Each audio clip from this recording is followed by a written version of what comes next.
अस्सलाम वालेकुम क्लास। कल जो टॉपिक था वो एक ट्रायल बेस्ड वीडियो अपलोड की थी मैंने।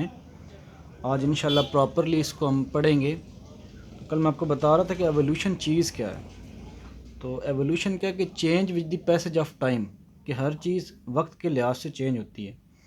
और एवोल्यूशन को जो मैंने पहले बताया था आपको कि डाइवर्सिटी, एवोल्यूशन एक्सप्लेन किसको करती है, डाइवर्सिटी ऑफ लाइफ।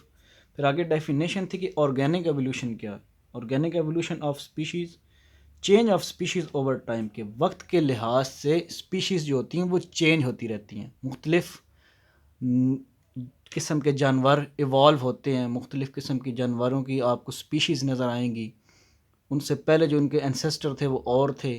उसके बाद जैसे अब हम एग्जांपल लेते हैं कि हमारे से पहले जो लोग थे वो उनके कद लंबे थे, लेकिन अब क्या है जी, छोटे कद वाले आ गए इंसान। तो पहले कद बड़े जो थे वो बड़े क्यों थे, अब छोटे क्यों हो गए हैं, या वो किधर गए।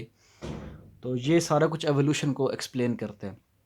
स्टार्ट में एक बात कि एवोल्यूशन में जो आपको कल मैंने बताया था कुछ साइंटिस्ट्स के नेम बताए थे, जैसे डार्विन, लेमार्क था, और अल्फ्रेड वेलेस का भी नाम बताया था। तो आपको मैंने एक बात बताई थी कि डार्विन जो था उसने एक्सप्लेन किया था एवोल्यूशन को सबसे पहले।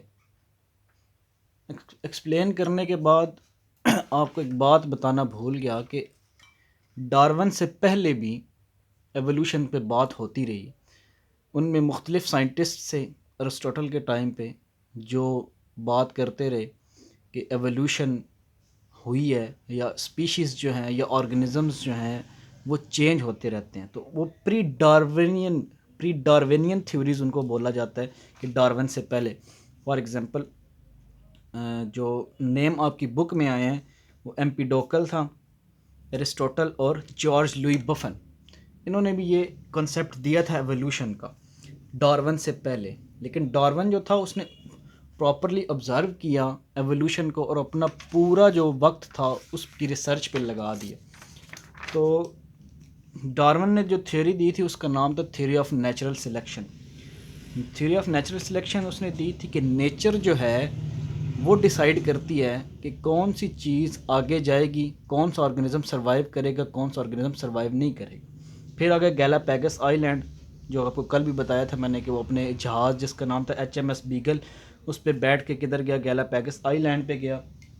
वहाँ पर जाके उसने सारी रिसर्च की और 14 टाइप्स ऑफ फिंचेस को उसने ऑब्ज़र्व किया, जिनकी बीक जो थी, जिनकी चोंच जो थी वो चेंज थी। मीन्स से किसी की चोंच लंबी थी, किसी की छोटी थी, किसी की चौड़ी थी, किसी की ज़्यादा चौड़ी थी। तो उसने उनको उनकी फीडिंग हैबिट्स के लिहाज से नोट किया और बताया कि एवोल्यूशन कैसे हो सकती है, कि ये एवोल्यूशन का नतीजा हो कि उनकी बीक्स ऐसे क्यों है। फिर डार्विन ने एक बात कही कि डिसेंट विद मॉडिफिकेशन, कि जो भी चेंज आता है वो कैसे आता है, चेंज डिसेंट विद मॉडिफिकेशन,